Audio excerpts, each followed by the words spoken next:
Hello everybody, my name is Python and welcome back to another episode here of Minecraft Survival from Python's World. Now just to be upfront with you folks, this episode is going to be sort of a mini update slash very wishy-washy odd job sort of episode, so I really do hope you guys will enjoy. And yeah, the first thing we need to check out is this. I decided to get my project walls done between episodes, and as you can see, it serves as the basement to our episode 1 house. The first time I have worked on the episode 1 house since, well, episode 1.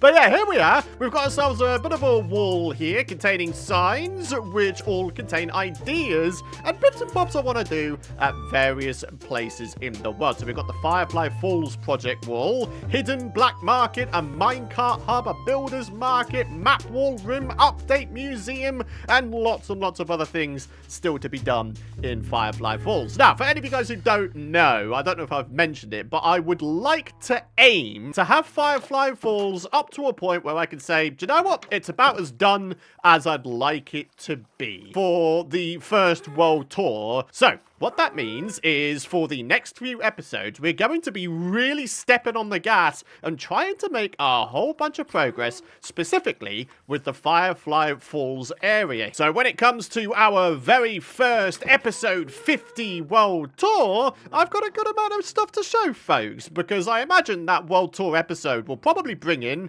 a bunch of new folks to the series, and I want to have a decent amount of stuff, decent looking stuff as well, to show these folks. On the opposite side, I've got myself another project wall containing bits and bobs I want to do at Industrial Island. These are a lower priority, but I would like to still work my way through them as time goes on. We've got all sorts of stuff from the humble iron farm all the way up to lighting up caves up to 128 blocks away from Industrial Island, so we can maximize the effectiveness and efficiency of the hostile mob drop farm we made previously. And then at the back here, I've got all sorts of other bits and bobs I want to get done as well. We've got these red signs here containing nether projects, so Froglight Farm, Gold Farm, Iceboat Road, Wither Skull Farm. We've got purple for the end here, Enderman Farm, a space town. I thought that could be a really fun one to try and take on eventually. And then we've got other overworld projects I'd like to take on as well. Something at 0-0, maybe a little bit of a castle town eventually,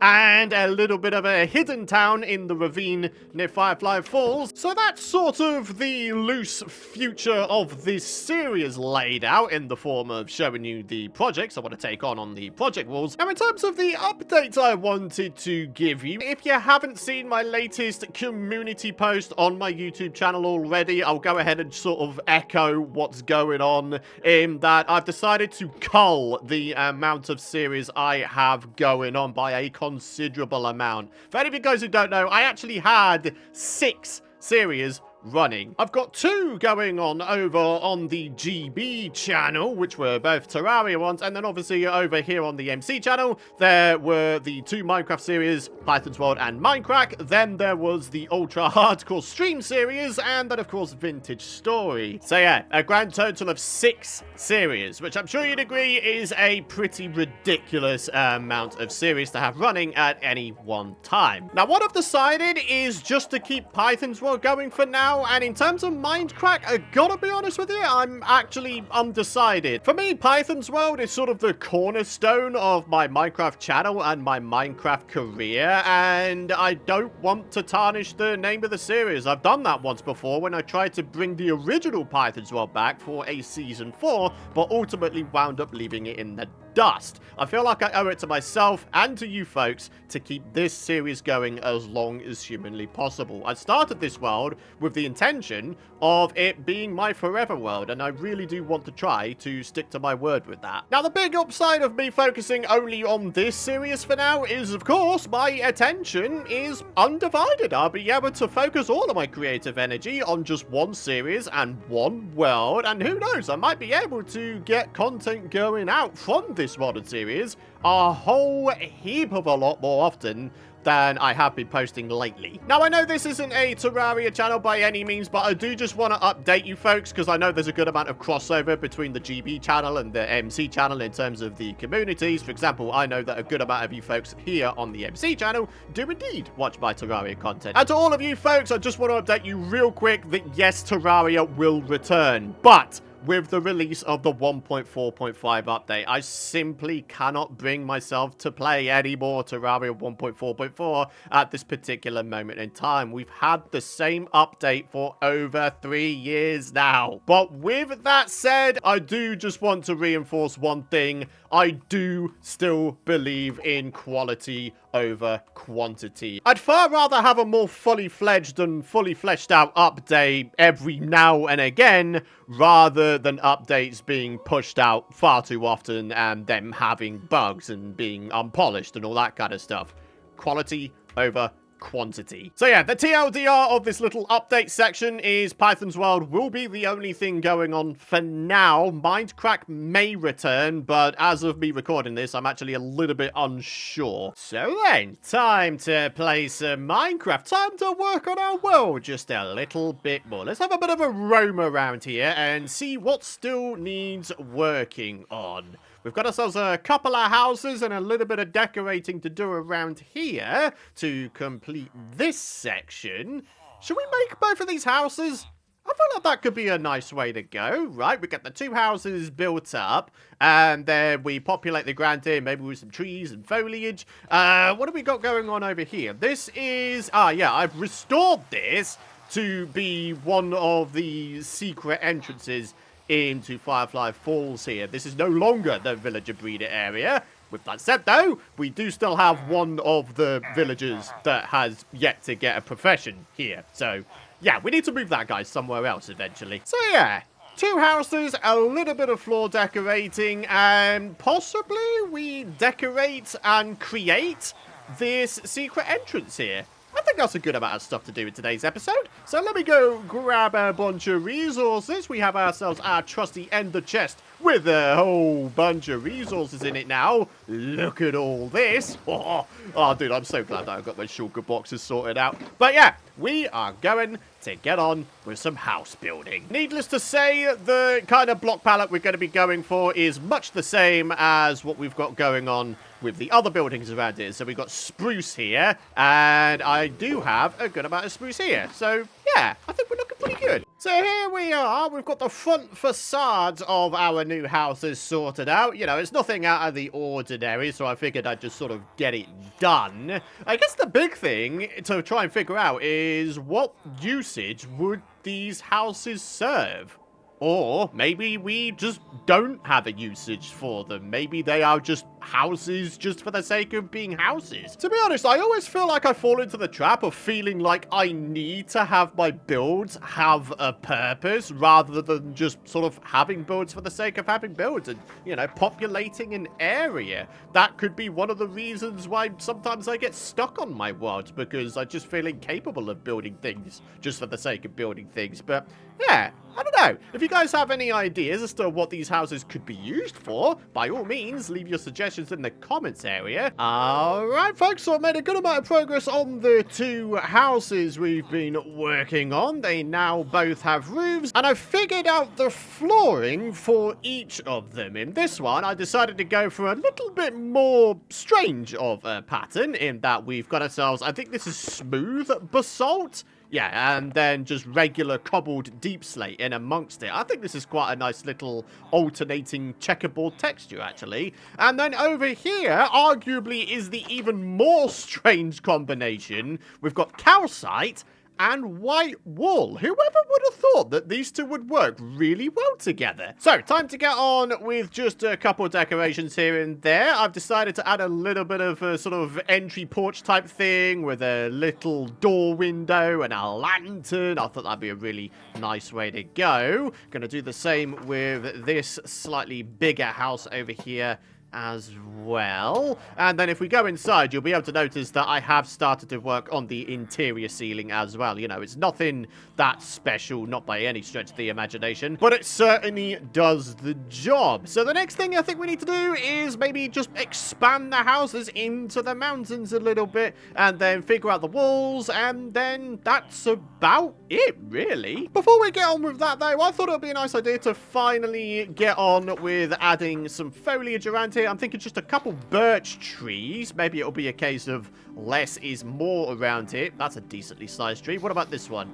Yeah, that's a decently sized tree as well. Nice. All right. Now we just need to spread in some leaves, hidden lighting, foliage, all that kind of stuff. And then, you know, decorations-wise, this area will be up to scratch. Ah, but what about over here, though? I didn't even think about this area. We could maybe have like a tree here, a tree here. I mean, this is supposed to be an, in air quotes, hidden entrance. It doesn't look very hidden at the moment, does it? I think we need to do just a little bit of a something about that. All right, a couple of trees, one of which being a nice big oak tree. I actually really like this being here. And yeah, this is starting to look a little bit more sort of hidden, isn't it? Does that big oak tree obstruct the view from the pathway, though? I'm not entirely sure. Let's go ahead into the pathway tunnel here. And, okay, it kind of blocks it a little bit, but not overly much. We still got ourselves a nice little sort of window area here. Yeah, I think this works all right. Alrighty, my friends, we've got ourselves a bunch of hidden lighting, bushes, floor decorations placed down, and now it's time to do my most favorite thing in Minecraft, and that is, of course, to just bone meal the ground and restore a bunch of nature to the area. Oh, I love doing this. It just feels so satisfying to me. I don't know why. Maybe it's because I actually enjoy being outdoors in nature or whatever it may be. I just like it. I really, really do. So we've got this little section to do here, a little bit over here, and then we've got this little section towards the back. And there we are. Okay.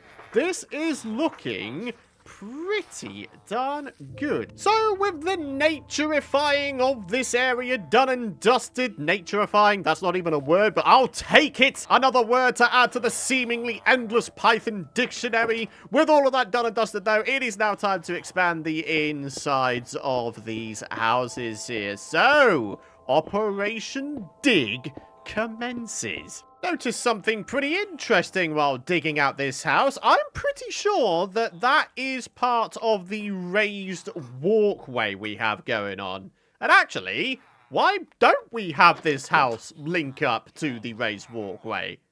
I mean, that'd be a pretty cool idea, right? Alrighty, my friends, check it out. We got some creeper faces in the wall. We got ourselves some nice red glass going on with some nice glowstone providing light to the area. And we've got ourselves this little door at the back, which leads directly up to the raised walkway. So yeah, we're looking pretty good, aren't we, my friends? So let's just pop back down here. I think all we need to do now is just sort of do a little bit of Operation Tidy, and then we should be able to admire this thing in its entirety. And there we are. All mess has been tidied up. This house is now ready to be populated with whatever it is we're going to be putting in here. I still have absolutely no idea. Oh, wait, no, hang on a minute. The Flowerpot King has not yet put down his flower pots. Ah, that is unacceptable if you ask me. So, where's my Flowerpot King box? Here it is. And there's no flower pots in there. Absolutely disgusting. Alright, a little mini flower picking trip later, and I feel like we're ready to get this all done. So down go the flower pots just for a little bit of decoration and colour. And we've got ourselves some red tulips and poppies for this house because we've got red glass on the inside, and then because this one over here has quite a lot of white on the inside, I decided Lily of the Valley and Azure Bluets. Yeah. Oh, hey there, buddy. Oh, we can get over the fence. Oh, that's not okay now, is it? Let's go and get rid of that. Ha! Try and get in now, zombies, or whatever other mobs try to roll up to me. Oh, hello! How's it going, bud? Oh, you can't get in. Oh, how sad that is for you. All right, folks. So now we need to expand this house a little bit, and then we'll be done with this little area. Do you know what? Me going on that mini flower picking trip to grab these bad boys has kind of reminded me of the fact that I don't really have like a flower museum or flower display. Basically, a flower pot containing every single kind of flower that you can get in this game. And then, of course, we need to consider the double tall flowers as well. So why don't we make this build into a flower display build? A greenhouse, perhaps. I mean, it doesn't really look much like a greenhouse, let's be honest here. But a nice little build to show off all of the different kinds of flowers in the game. I thought that could be a really nice way to go, right? So just to walk you through it real quick, double tall flowers, there's actually 5 of them if you include the pitcher plant that you get from the sniffer mob. And then the single tall flowers, the wiki seems to suggest that there are 16 of them, but 2 of them are variants of each other. I am, of course, talking about the eye blossom, so technically there would be 15. Now, 15 is a brilliant number to work with because the width of this room is 5 blocks. So basic maths dictates that we can have ourselves 3 rows of 5 flowers for the single tall flowers. The only slight annoyance is we have 5 tall flowers. Maybe we could have 5 tall flowers down at the bottom, and then we have ourselves a bunch of shelves containing flower pots containing all of the single tall flowers, all at the back here. Then maybe at the sides here we could have ourselves, I don't know, a double tall flower farm or something. I kind of wish that they would bring the feature over from Bedrock that allows you to duplicate single tall flowers just with bone meal. Then, very simply, I'd be able to have a complete flower farm. Both double tall and single tall flowers being duplicated with bone meal. Dude, Mojang, get on top of that, buds. All right, folks, I think I've got this all sorted out. Double tall flower, 3rd double tall flower. Then, of course, we multiply that by 2, so we've got 6 spaces. So if there's ever another double tall flower introduced to the game, we have a place to store it immediately. And then we've got 15 flower pots in a nice little arrangement on display here. Got plenty of glowstone for lighting in here. And you know what? I think this looks really, really good. And of course, it's going to be made a lot better via all of the colour that'll be added to this via putting the flowers in. Talking of which, we've got ourselves a couple to kick things off right here. So there we are, poppy and a tulip. Do you know what? As a little bit of an episode end goal, I think what we should do is try and populate this flower pot display room of epicness as much as we can. I don't think we're going to get the whole lot done. We're not going to get the sniffer-related plants in. We're not going to get the wither rose and such like that. But certainly the more common flowers, we should be able to populate this thing quite nicely, right? So, let's grab our trusty bed and our shulker box of epicness, and let's go for a bit more of a flower picking trip. After taking inventory of what we already have. Right, what have we got? Ooh, eye blossoms. Okay, very cool. I thought I'd have to go exploring for these bad boys, but no, we have them already. Do you know what? I can't remember. Do these eye blossoms open and close while they're in a flower pot, or do they just remain the same state no matter what time of day it is? Oh, no, hang on. Oh, it's just closed up. Interesting. I imagine once it becomes nighttime, this thing will pop out again, right? I think that's how they work. Anyway, here we go. We've got ourselves a cornflower, a dandelion, another azure bluet, an oxide daisy, and here we are with some of the double tall flowers. We've got ourselves the, I think that's the lilac. We've got the peony, got the rose bush, got ourselves the good old sunflower, and it's facing entirely the wrong direction. Ah, jeez. Looks like we're running a bit low on rockets, so let's see how our automatic paper maker is doing. Ooh, that's a good amount right there. Couple that with the small amount of paper I put in the top chest, and we've got nearly 3 stacks of paper. Stop number 1 is our swamp biome here. I'm looking for a blue orchid. And amazingly, somehow there are no blue orchids at the swamp biome at all. Have I already cleared this area out, or did none generate and I just got super unlucky? What the heck? Stop number 2 is this mini flower forest biome here. Got plenty of things to pick up here. We've got the orange tulips. We've got white tulips. There's some pink tulips. Oh, do you know what we don't have is alliums. Aha, there we are. Good old alliums. Found them. Question, do we have any other swamp biomes around? I've got to be honest, I have absolutely no idea. I think what we'll do is we'll leave the flower picking session there. We are massively overdue a proper exploration episode anyway, right? So we could use that as an opportunity to try and find ourselves another swamp biome. For now, though, I think what we're going to do is we're going to go populate the flower display with the flowers that we do have, and then we'll wrap up the episode with the comment of the day. So, orange tulip, white tulip, pink tulip, and the good old allium. Hey, look at that! The eye blossom does indeed open at night time. Very nice. Now, I did forget the lily of the valley. That is another one we could have put in. So, in terms of the remaining flowers we need, the wither rose, the blue orchid, and the torch flower. They're the only ones remaining. And then, of course, we've got the double tool flower that is the pitcher plant. So, yeah, at some point in the future, we need to try and get ourselves a sniffer. Real quick before I do the comment of the day, I just wanted to quickly give you a little bit of a life update. The life update being that I have decided to stop looking for jobs. This whole year, I have been on and off with trying to look for jobs, and all the while, my YouTube career has suffered immensely. Unfortunately, I suffer with tunnel vision quite badly. I either focus on one big life thing or another.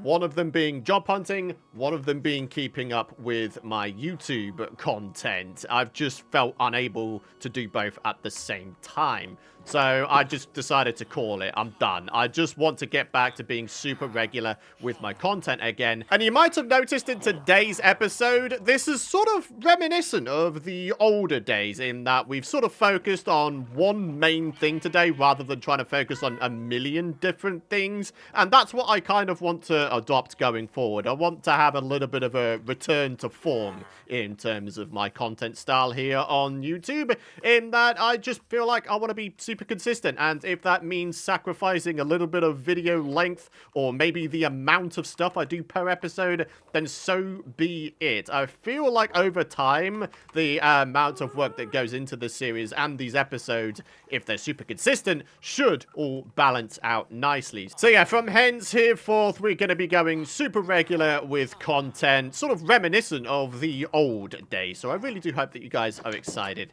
for that. For now, though, let's get on with the comments of the day. And for today's episode, episode 43, Nezra Dub says, I've always preferred TNT over beds for blast mining since TNT doesn't leave half the netherrack blocks on fire. Also, remember to smelt the nether gold instead of mining it since you get a whole ingot per ore block that way. I am going to answer that comment of the day by doing a little bit of an experiment, okay? Oh, we've got... here we go. That's what I'm looking for. Nether gold ore. We are going to smelt up 32 nether gold ore, and then the other 32, we're going to fortune mine. And we're going to see how much gold we get out of the fortune mining in particular. Because believe it or not, there is a chance of getting more than an ingot's worth of nuggets when you fortune 3 mine nether gold ore. So let's grab out the wealth machine. Let's smelt the 32 gold ore directly into ingots. And now we just need to place all of this stuff down. Now again, like I said, it's only a chance you'll get more than an ingot's worth of nuggets per fortune mined nether gold block. So it's quite possible that if I ran this experiment over and over again, I would get different results. But anyway, here we go. 32 nether gold ore mined up with just a little bit of fortune. Let's see how much we get with our rather limited sample size here. I am noticing a heck of a lot of nugs. Wow, okay, that's a good amount. All right, so let's see how many we get here. 41! That is way more than 32, isn't it? Wow! I'm actually staggered that I got that much. And here we are, 16, 32. So on this occasion, I got far more gold from fortune mining the nether gold ore rather than smelting it to be guaranteed a gold ingot. So I guess it's more so a question of, are you feeling lucky, punk? Are you feeling lucky? There is, of course, the chance that you'll get less than an ingot's worth of nugs per gold ore. It just depends on how lucky you are, really. On this occasion, turns out I was super lucky. So do you know what? I'll take it. So on that successful and happy note, it is time to wrap up today's episode. Thank you so much for watching. If you've enjoyed today's episode and you're excited to see more, be sure to drop a like. I'd very much appreciate it. And of course, subscribe so you don't miss out on my future content. For now, though, have a great rest of your day. Thanks for all of your support and especially your patience. I really do appreciate it, folks. And yeah, I'll see you in the next one.